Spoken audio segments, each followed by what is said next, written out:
talong dito sa taas. Pero ang advice ko kasi, talong sa taas, lahat ng nasa taas na layer ay talong. Para kapag namunga ito, purple, no? Then dito sa baba, ang itatanim lang ay sili. Para kapag namunga naman ay pula. So ibig sabihin, kapag doon sa taas, purple, tapos doon sa baba, ang bunga ay kulay pula, merong color variation. Naka-landscape, pero ang gamit naman ay gulay. Okay. Welcome to my YouTube channel, Gaylord, your garden buddy.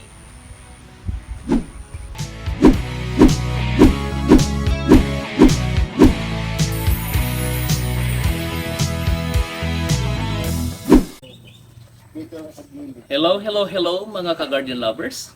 Si Garden Buddy ay nandito ngayon sa RJ Cottage and Farm, somewhere in Barangay Apostol, San Felipe, Zambales. I-reflex ko sa inyo yung kanilang pool at the same time, yung kanilang kawa na pwedeng pagliguan, no? Yung ba magpapainit ka doon sa may kawa, no? Sisindihan, parang antag doon, me? Yung apoy. Oh, parang ganon, iluluto ka sa kawa. Okay, i-reflex ko po yan sa inyo. Well, itong part na ito po kasi yung pinaka-pool area. Itong part na ito po yung ginawa ni Garden Buddy. Kaya shout out kay Sir Neil and kay Ma'am Judith Polinar, no? Diyan sa USA. Hello, ma'am. Sila po yung may-ari, yung aking clients, no? Ito po kasi nangyari po dito, no? Itong part pong ito, yung dinadaanan ng stepping stone, meron po kasing yung pipeline, yung para doon sa pool. Kaya lang, para maiwasan may tago, ganito lang ginawa namin.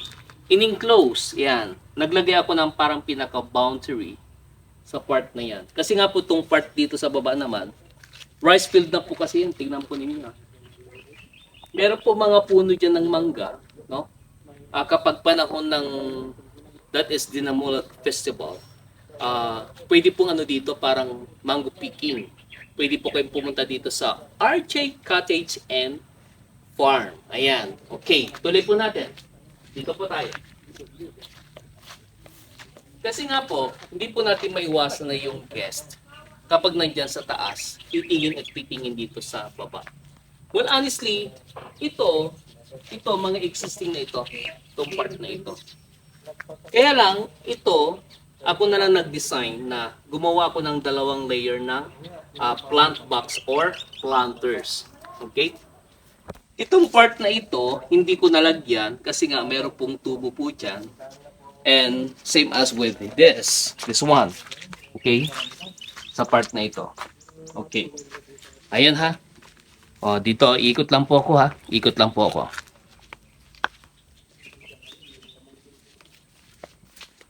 Ang design ko po dito, gumawa po ako ng dalawang layer. Tapos hinati ko, this is 1.2 meter. So hinati ko doon sa dalawa, kaya naging 0.6 meter, 0.6 meter ang width ng planters.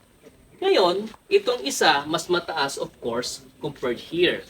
Para kahit paano, pag nagtanim ka ng halaman, dapat makikita mo na meron siyang, parang elevations na magkaiba. At saka yung layering niya. Pero kasi ito, ang gusto talaga ni ma'am, ang itatanim dito ay gulay. Kaya ito nga, ang tinanim dito ngayon ay yung talong. Ayan.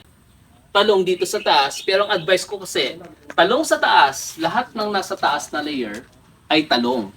Para kapag namunga ito, purple, no? Then dito sa baba, ang itatanim lang ay sili. Para kapag namunga naman ay pula. So ibig sabihin, kapag doon sa taas, purple, tapos doon sa baba, ang bunga ay kulay pula, merong color variation. Naka-landscape, pero ang gamit naman ay gulay. Okay. Dito po tayo. Pumuto talipapakitin doon. Okay. Ayan. Doon po sa taas, okay, ay ipakita mo na kung i-try mo ipakita. Silipin lang natin yung pinaka-kawa. Nakikita ba dyan? Or kailangan mong tumungtong dito na to? Dito. Ayaw ba? Okay. Okay. Ayan po ha. Ang kawa po dito, I think meron pong mga 5 kawa. No? Ang sabi, meron siyang range. I think meron yata 300 pesos. Pero parang doon sa 45 minutes lang. Depende pa doon sa gagamitin na aroma. Aroma, parang yung tipong halimbawa, nandun ka sa kawa, ano bang gusto mo? Yung puro bulaklak ba? Or meron pang antag din, that is scent, tama ba? Yung pampabango. Ilalagay dun sa pinaka tubig na kung saan nandun ka nakalublob. Yun yung sinasabi sa akin, pero yung information regarding that, no, i-elaborate ko na lang kapag i-blinag ko yung regarding sa kawa. Yeah. Ganyan nyo. Simpleng approach lang, no? Simpleng approach lang. Ang kinaganda lang nito, tignan nyo ha. Kahit na yung guest, bababa man dito, ang approach man dito ay gulay. At least, hindi lang ornamental ang approach, napapakinabangan pa yung mga tanim dito. Yan. So dito, kung meron doon sa taas ay talong, doon sa baba naman ay sili, no? Kung halimbawa after na mag-harvest tapos hindi na pwede yung tanim na yun, yung gulay na yun, pwede ka magpalit ng ibang halaman, ibang gulay after. Kung anong gusto mo, pwede ka magtanim ng kamatis or ikaw kung saan ka masaya, no? Ikutin lang natin to. Ayan na. Tignan niyo yung paggawa po ng stepping stone. No? Parang okay lang siya, no? Yan. Ang ginamit ko pala dito, nakalimutan ko sabihin, ay Carabao grass. Kasi nga ito, exposed dun sa init. Ang kinaganda ng Carabao grass kasi, yung bang kahit ma-expose sa init yan, matibay talaga yan. No? O, dito tayo nako. Shout out po sa aking anak na si Alian. Siya po yung tagahawak ng camera.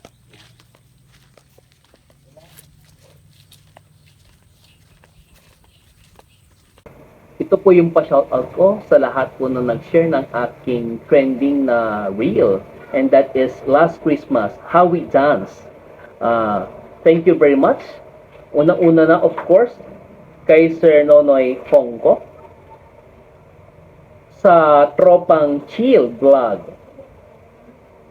Kay Buy Ram God's Promotion, kay Sir Joar Maranga, kay Sir QB Big Boy Likay, kay Barter Vlogs, kay Sir JC Espinosa, kay Sir Danilo F. Baguio, kay Sir Vinchel Cape, kay Sir Taidio Espe, kay Sir Eduardo Amarelle, sa aking inaanak na si Edwin Aquino, o of course, kay Sir Lodi, yan, Sir Bobet Cups, kay Sir Ron Guran, kay Sir Giovanni Galuno, and lastly, kay Sir RRJ Bilando. Thank you very much sa pag-share ng aking reel. Again, Gaylord, your garden buddy.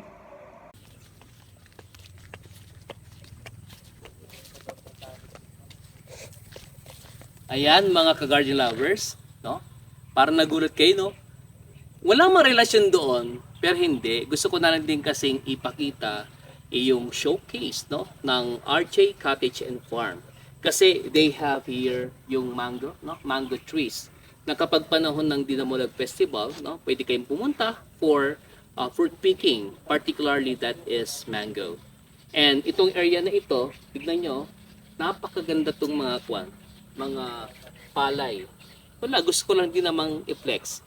And, di ba, yung araw-araw na kinakain ninyo, natin, na mga kanin, of course, no, dahil na rin sa mga magsasaka. Kaya, sa lahat ng magsasaka dyan, no, si Garden Buddy, salute ako sa inyong lahat. No? Yun lang naman.